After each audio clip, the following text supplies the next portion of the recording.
সঠিক উত্তৰ বিচাৰো। তুমি কি জানিব বিচাৰিছা?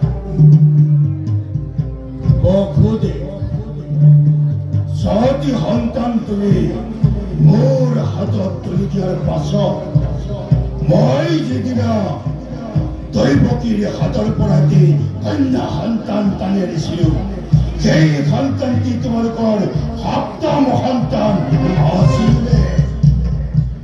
আৰু বসুদেৱ, সেই সন্তানটি প্ৰকৃততে কন্যা সন্তান হয় নে নহয়? তোমাৰ প্ৰথমটি প্ৰশ্নৰ উত্তৰত মই পাওঁ শুনা কণ্ঠ, এই সন্তান আমাৰ সপ্তম সন্তান নাছিল। এই কথা তুমি মোক আগতেই কৈছিলা কিয়?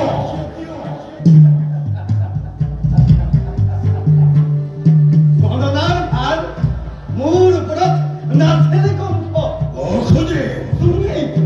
তুমি এইটো লেখি লেখি এটাৰ পাছত এটা কৰি আমাৰ আটাইকেইটা সন্তান হত্যা কৰিছিলা। সেই সন্তান কি কন্যা সন্তান আছিল বসুদেৱ? দৈৱকীৰ বুকুৰ পৰা কাটি অনা সেই সন্তানটিতে কন্যা সন্তানেই আছিল। তাকতো তুমি নিজ চক্ষুৰে দেখিছিলা কণ্ঠ। মই সেই কথা জানিব বিচৰা নাই বসুদেৱ।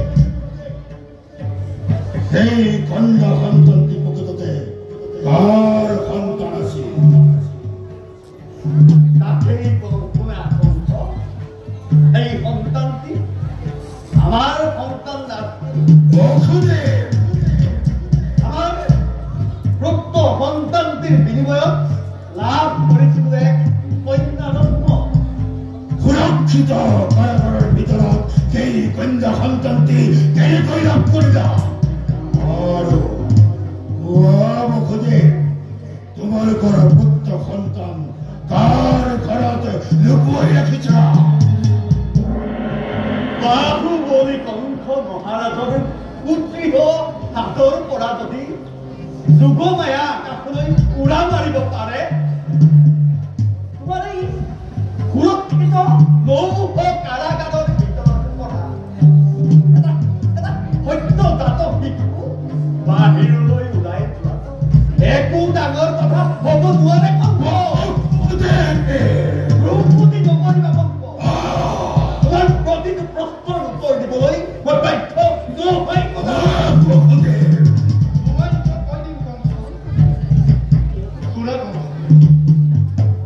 দৈৱবাণী শিৰত গৈ বসুদেৱে তেওঁলোকৰ সন্তানটিক সেইদিনাই বকুললৈ লৈ গৈছিল আৰু সেই দেৱ শিশুটিক আঠে বেঠে জকুৱাৰ কাষত শুৱাই থৈ জকুৰাৰ বুকুৰ পৰা সদ্যজাত যোগমায়াক লৈ দুগুণ টকা পানীৰ মাজেদি পুনৰ উভতি আহিছিল তোমাৰ এই অন্ধকাৰ পতাকাদানত।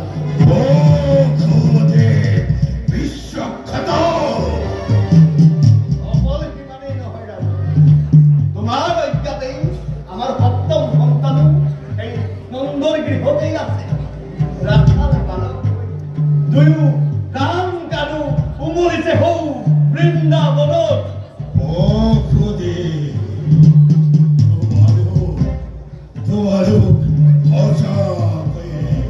অতি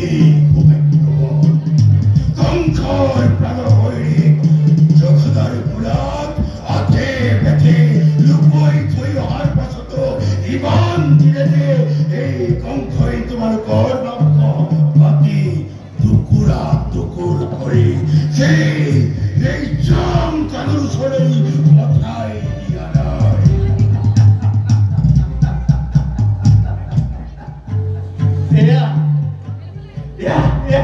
তোমাৰ এই অনুগ্ৰহ নেকি কংস? মনত তুমি এতিয়াও বন্দী। তোমাৰ এই অপৰাধৰ শাস্তি অতি গুৰুতৰ।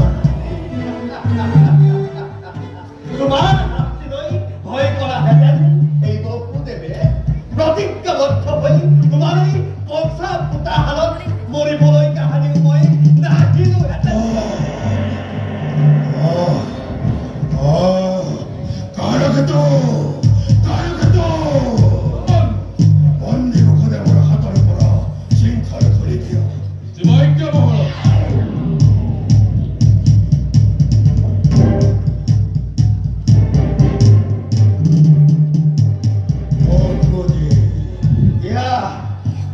কি ব্যৱহাৰ কংস আজিৰ পৰা তুমি মুক্ত এতিয়া কিহত অভিনয় কৰিছা কংস অভিনয় নহয় বসন্তে সঁচাকৈ আজিৰ পৰা তুমি মুক্ত তোমাক মই মুক্তি দিলো আৰু এই মুক্তিৰ বিনিময়ত এটা শৰ্ত তুমি মানিব লাগিব শৰ্ত বকুলে কি শৰ্ত ৰাম তুমি মথুৰা